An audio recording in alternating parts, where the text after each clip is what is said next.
अगला क्वेश्चन बोल रहा है find 10 rational numbers between -2/5 and 1/2। यहां पे आएगा मजा।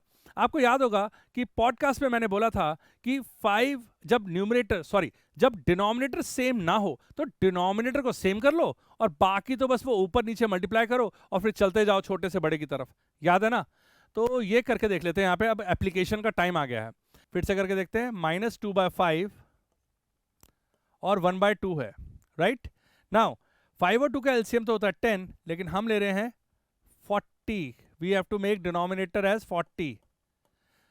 ऊपर वाले नंबर को क्या करना पड़ेगा? 40 बनाने के लिए 20 से मल्टीप्लाई करना पड़ेगा। नीचे वाले को 8 से मल्टीप्लाई करना पड़ेगा और ऊपर वाले को भी हमें इसी वजह से 8 से मल्टीप्लाई करना पड़ेगा। तो ये हो गया आपका 5 8 40 और ये हो गया 2 8 16। नाउ डिनोमिनेटर को 40 बनाने के लिए 2 को किससे मल्टीप्लाई करना पड़ेगा? 20 से। तो ऊपर भी हमें मल्टीप्लाई करना पड़ेगा 20 से। और हमें पता है कि अगर ऊपर और नीचे वाले नंबर्स को, न्यूमरेटर और डिनोमिनेटर को सेम नंबर से मल्टीप्लाई किया जाए तो कुछ चेंज नहीं होता। Then it will become -16/40, 20/40। अब मुझे साफ नजर आ रहा है कि इसमें इनफ नंबर्स हैं। तो ये चैलेंजेस आते हैं एलसीएम लेके डिनोमिनेटर को बराबर करने के बाद और फिर उसे नंबर्स को बड़ा करके उनके बीच में गैप देखने के लिए। तो मैंने जानबूझ के आपको 10, 20 और अब ये 40 से कराया है so that you can understand कि ये मिस्टेक आपसे एग्जाम में भी होगी, तो इसको पहले से ही समझ के चलेंगे।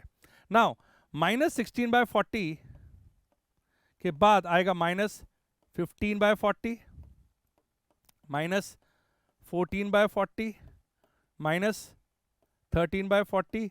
16 के बाद 17, 18, 19 मत करते जाइएगा, वो इधर निकल जाएगा। ओके, इससे और छोटा हो जाएगा।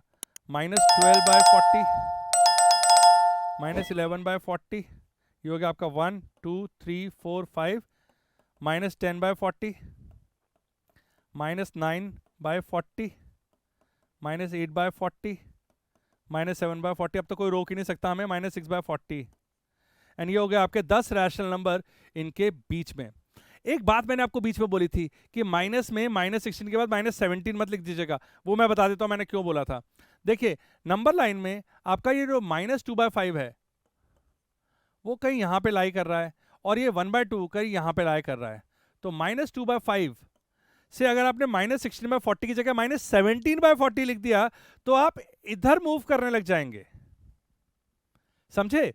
-15/40 लिखोगे तब आप इधर मूव करेंगे। और अगर आप इन दोनों के बीच में नंबर ढूंढ रहे हैं तो यहां से शुरू कर रहे हैं तो आपको इधर मूव करना है, राइट? पॉजिटिविटी की तरफ मूव करना है।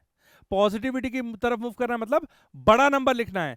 और नेगेटिव में बड़ा नंबर वो होता है जिसका मैग्नीट्यूड छोटा होता है। तो इसका मतलब आपको पता ही है कि -3 और -2 में बड़ा -2 है, ना कि -3। ये बात आपको क्लियर है? इसका मतलब जब नेगेटिव से बड़े की तरफ जाते हैं तो राइट मूव करते हैं, नेगेटिव साइन लगाओ तो ये नंबर जितना छोटा होता जाएगा उतना ओवरऑल नंबर बड़ा होता जाएगा, right? Okay, this was an interesting question. इसने हमको बहुत कुछ सिखाया।